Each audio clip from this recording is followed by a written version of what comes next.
در یکی از انشاءات زربدار بخش به 30 سالگی استقلال دولتی جمهوری تاجیکستان تجدید بینای مقامات اجرایی محلی حاکمیت دولت شهر کارها با صورت بلند و صفت خوب ادامه دارند و در این موضوع سردار اداره ساختمان و معماری شهر بهزاد رحیموف چنین گفت: باشیده با تجدید 30 سالگی استقلال دولتی جمهوری تاجیکستان در شهر پنجکن یکچند انشاءات و ساختمان‌ها با این نوع گرفته شدند از قبیل تجدید بینای مقامات اجرایی حاکم دولتی شهر پنجکن با استفاده از محصولات معاصر ساختمانی و در انشاءات زیاده از 50 نفر ساختمانچیان محلی کار میکنند.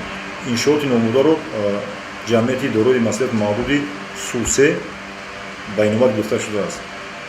در قسمت نمای اساسی بینای حکومت پیکره شاه اسماعیل سامانی با بلندی زیاده از 12 متر به نوبت گرفته شده است. در طرف راست بینای مقامات باشد پرچم دولتی جمهوری تاجیکستان با بلندی 55 متر و قسمت چپ بینا باشد نشان دولتی با بلندی 21 متر به نوبت گرفته شده است. در قسمت پیش بینا فوارهای بزرگ چراغ‌های روشننمایی با بلندی 8 متر و سفالت‌پوش نمودن باغچه ها گل و بوته‌های آرایشی و دیگر نمودهای خرد معماری به نوبت گرفته شده‌اند. جراحی ساختمان در دیگر انشاءات جشن نیز زیر نظارت مقامات اجرایی محلی حاکمیت دولت شهر قرار دارد که بنیاد رمز کتاب و دروازه غربی از جمله آنهاست.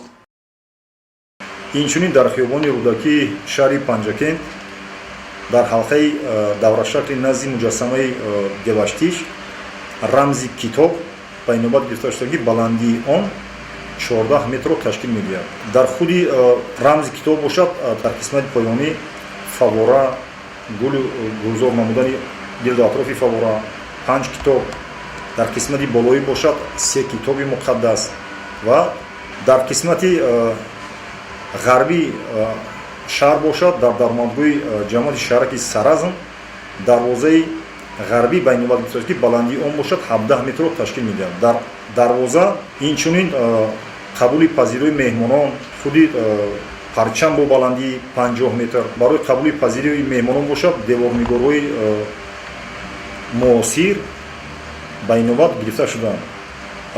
مبلغ اساسی آن را از طرف مقامات اجرایی محلی حاکمیت دولتی شهر پنجکن پرداخت می‌نماید. ساختمان دروازه اساسی را باشد جمعیت سهامی شکل کشاده اصل ساختمان را به نوبت گرفته است. باعث خرسندی می باشد که در انشاءات جشنی از متلاش و کوشش برای تامین نقشه‌های هر روزه احساس می‌گردد و با باوری میتوان گفت که بناکاران گلدست پنجکندی با وعده خویش یعنی سزاوار استقبال گرفتن 30 سالگی استقلال دولتی جمهوری تاجیکستان البته وفا خواهند کرد.